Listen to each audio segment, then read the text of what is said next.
Hey guys, Scott with the Davidson Realty team. I want to share a couple things with you. This is a quick snapshot of what's going on from May to August. Now we're going to compare 2018 to 2019. So check this out because it's a really just good, solid information, good data. This is great for buyers and sellers because it pertains to both sides. So let me kind of go over it real quick with you. In May to August 2018, the list price median, the median list price was $221,900. This year, the median list price is $230,000. That's gone up about 4.7%.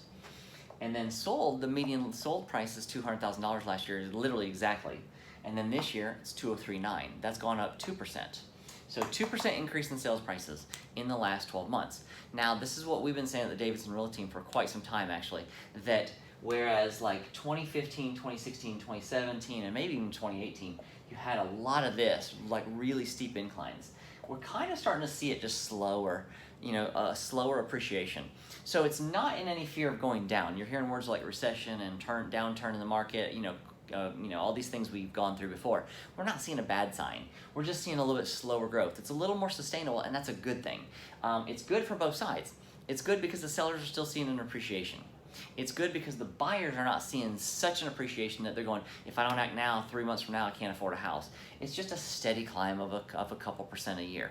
The great thing about that is from a long-term standpoint, you want healthy growth, and this is a great thing to determine that. The other thing to kind of keep in mind is as a seller, if you're sitting there going, well, I'm thinking about selling next year, do you think I'm just going to make a whole lot more money? Depends on what you call a whole lot more money, right? That's your definition, not mine. But if you're only going to go up maybe 2% and you're at a $200,000 price point, you might be worth $4,000 more next year than you were this year. If that makes you get out of a negative equity situation, then great, hold out. But I think what you're going to see is that this trend has gone from a steep increase to a slow increase. I don't know that we're ever going to see anything negative, but if it increases really even at a slower rate, 1.5%, then I think you'd have to make the argument for any seller that sooner is better than later in terms of selling now while it's still appreciating at 2%. So anyway, I hope that helps a lot. And now I'm going to show you the actual number of units sold because it'll also show why it's reflecting these numbers. So what we're finding is, check out these couple of stats too. So in May, you had 603 listings, 491 sold. June, 563, 447 sold. 632 in July with 441 sold.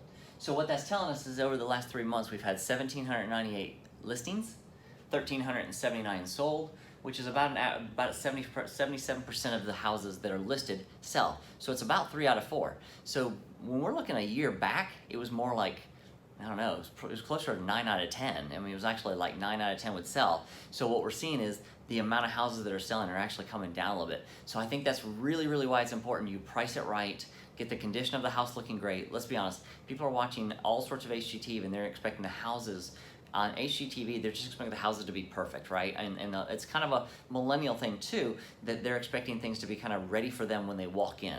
They don't really want to come in and do fixer-uppers. And that's just a generational thing we're starting to see as a trend. So I think this is great information as well to show you why things are balancing out. But I think you need to be aware that if you're going to list your house, you need to price it right. Otherwise, we're going to end up being in the gap of the 25% that don't sell.